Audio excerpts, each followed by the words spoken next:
Well, good evening. Let me get into my presenter mode there. And I'm going to escape from there. And let's start at the first slide. And then go like that. All right, Wealth of Nations. Let's have a look at where we've gotten to in our new reading for this week with Adam Smith and the Wealth of Nations. We know that he is writing throughout the 1700s, so that we have a lot of coterminous writers in this age of reason between Hume and Locke and Wollstonecraft and now Adam Smith.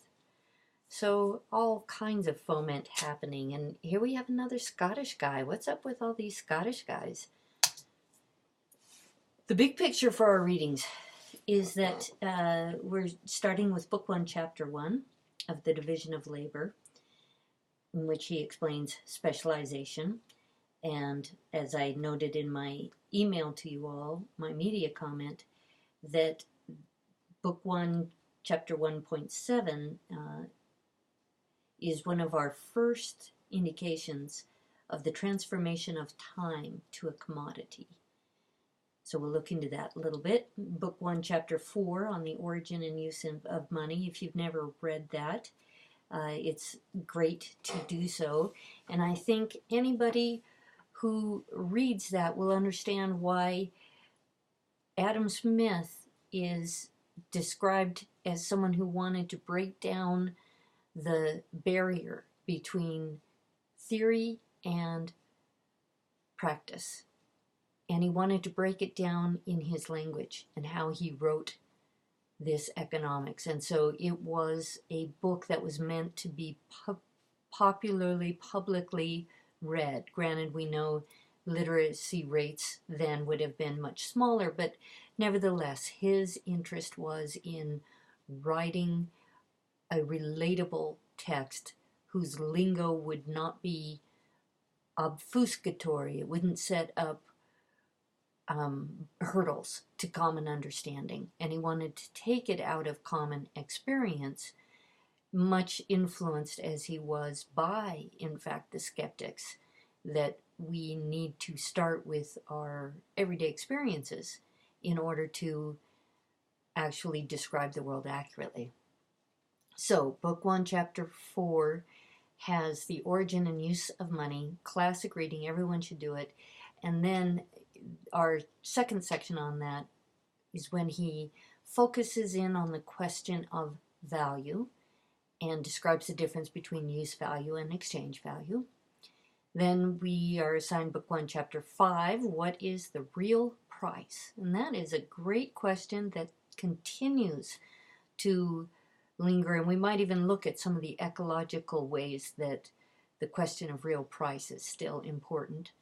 And then our final little chapter, little paragraph, I assign Book 4, Chapter 29, where he presents an ethics of self-interest as the invisible hand for what is likely to be the best policy decisions. So want you to keep kind of moving in. We'll move into the details, but then move back out and ask yourself, what is the cosmological significance in terms of questions of governance once you have an invisible hand that will Smith generally describes as being better at promoting a common good than any human agency is. So 1.1, specialization.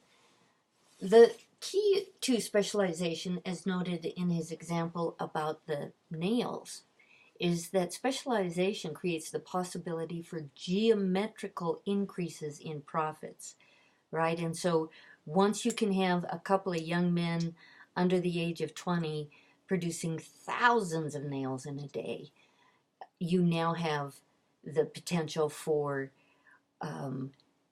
the kinds of profit that could never have been imagined prior to that, when productivity was related to a single human's agency or capacity. So now another interesting thing that you're seeing here is once industrialization allows for these massive increases in productivity, the other thing you have now is that humans have in a way become superhuman. They have this capacity for productivity that far exceeds the potential of a single individual.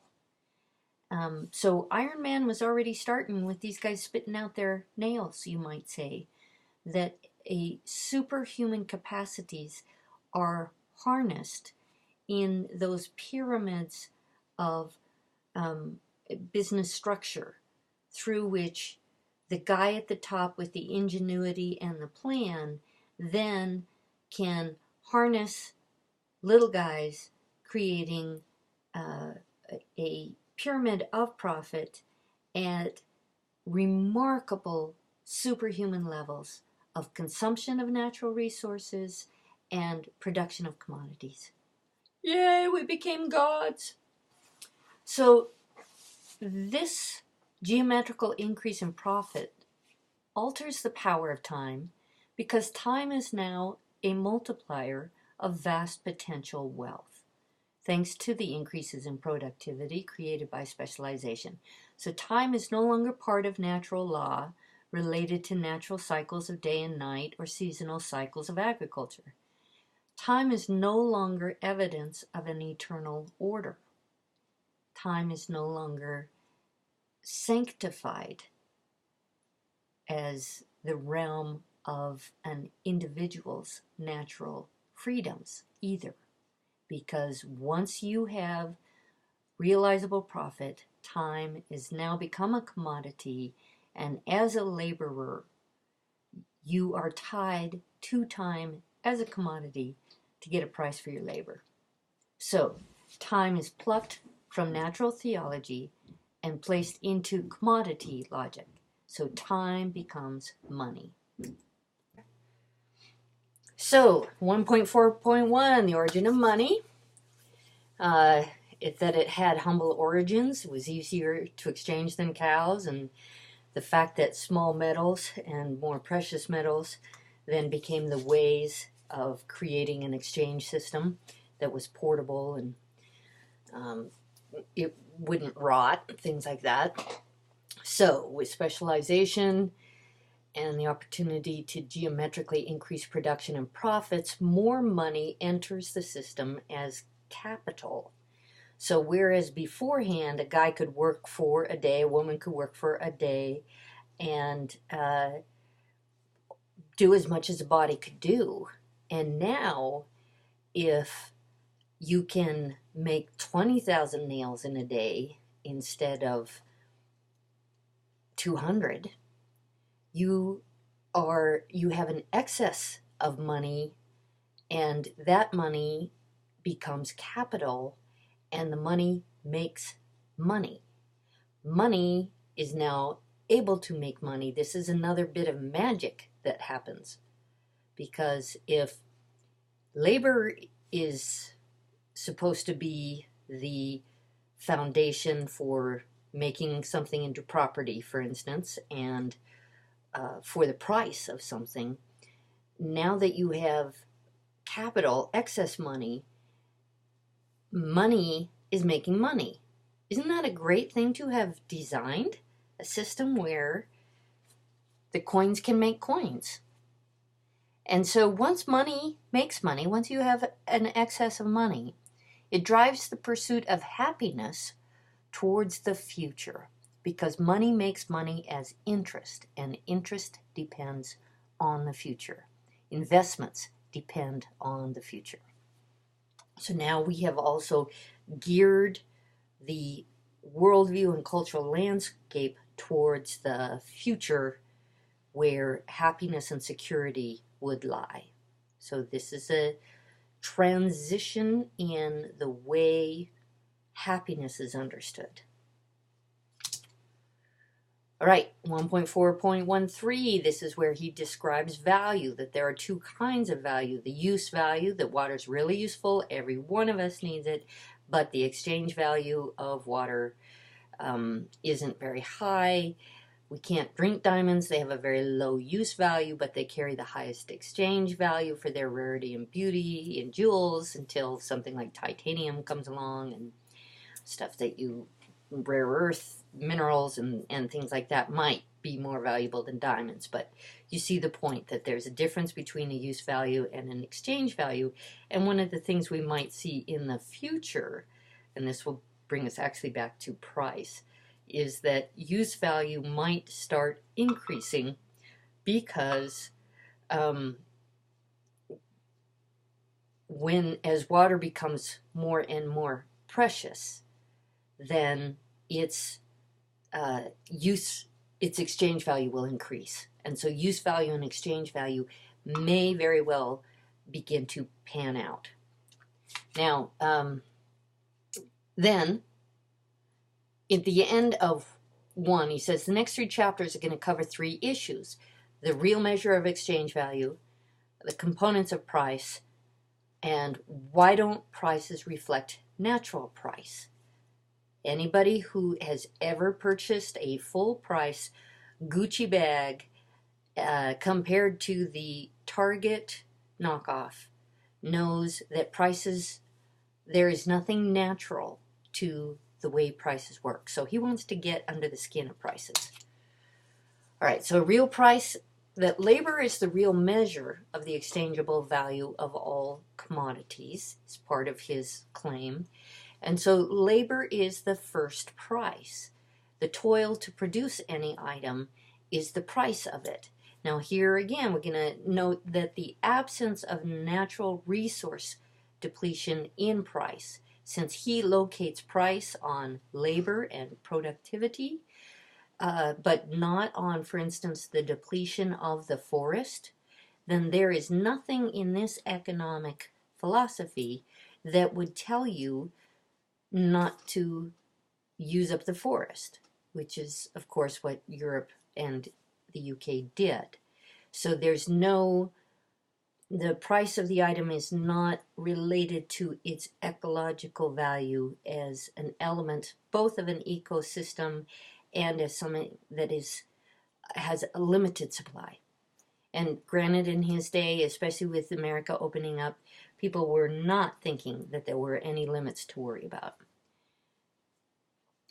This produces an incentive to extract till something's gone, and there is no accounting for the loss to ecology as that extraction continues.